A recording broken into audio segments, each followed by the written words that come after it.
Bonjour et bienvenue dans la matinale.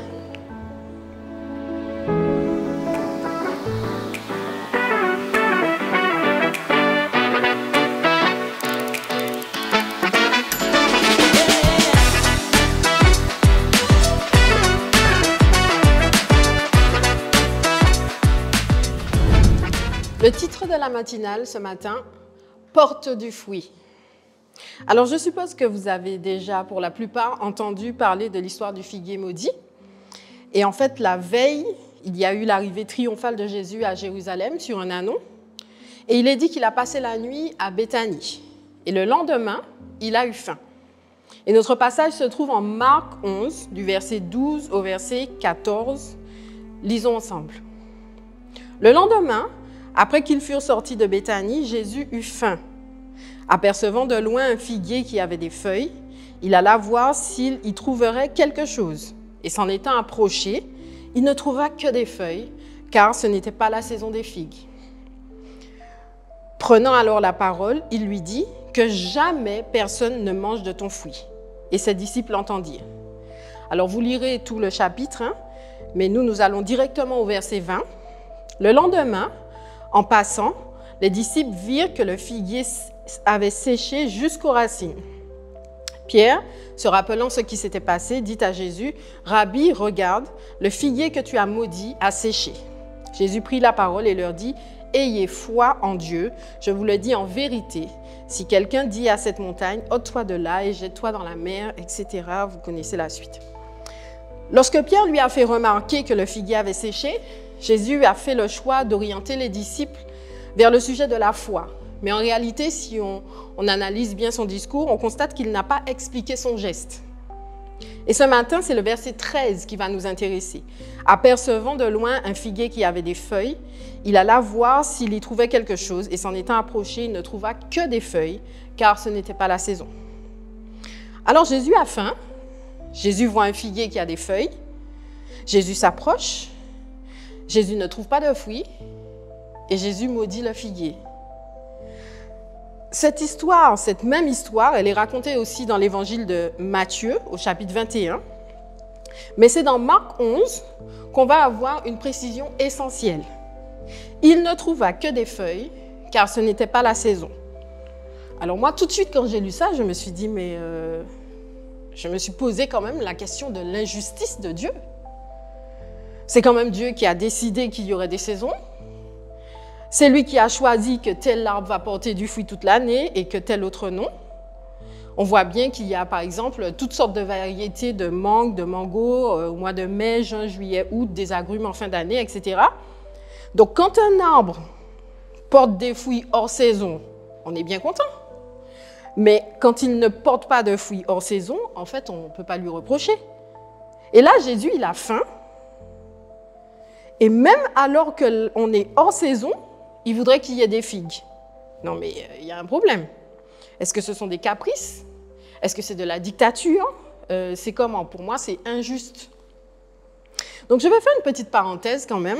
Ce n'est pas vraiment là où je veux qu'on aille ce matin, mais je vais faire une petite parenthèse. Il y a en fait des tas de situations qui nous poussent à réagir de cette façon. Des fois, ça nous concerne, et d'autres fois, ça concerne aussi d'autres personnes, quelqu'un qui vit quelque chose, et on trouve ça injuste. Et souvent, ça l'est. Mais dans 99,99%, pour ne pas dire 100% des cas, on n'a pas tous les éléments en main. C'est Dieu qui sait le pourquoi, et c'est lui, en fait, qui va rétablir la justice, parce qu'il est justice, c'est sa nature. Donc, je referme cette parenthèse et je reviens à notre propos, et je vous dirai qu'en fait, Dieu, il n'est pas dictateur. Dieu n'est pas dictateur, Dieu n'est pas capricieux, et Dieu n'est pas injuste. Mais Dieu sait tout. Et en ce qui concerne le passage que nous venons de lire, il y a en fait un élément scientifique qui va nous permettre de mieux comprendre. Et là, je vais vous citer Internet, je vais vous lire un petit passage. Hors saison, c'est-à-dire en automne et en hiver, les figuiers perdent généralement leurs feuilles. Ce phénomène est normal, car les figuiers sont des arbres à feuilles caduques. Les feuilles jaunissent et tombent à l'approche de l'hiver, permettant à l'arbre de se mettre en dormance jusqu'au printemps suivant. Les feuilles des figuiers commencent généralement à repousser au printemps. entre mars et juin. Les bourgeons sur les branches gonflent et les premières feuilles apparaissent, souvent petites et vertes claires au début. Donc en fait, le figuier qui était sur la route de Jésus, il avait des feuilles alors qu'il était hors saison. Or, quand un figuier a un feuillage abondant, cela signifie qu'il a des fruits. Donc ce qui dérangeait Jésus, ce n'était pas qu'il n'y ait pas de fruits, puisqu'on était hors saison. Mais ce qui le dérangeait, c'est que le figuier fasse semblant d'en avoir.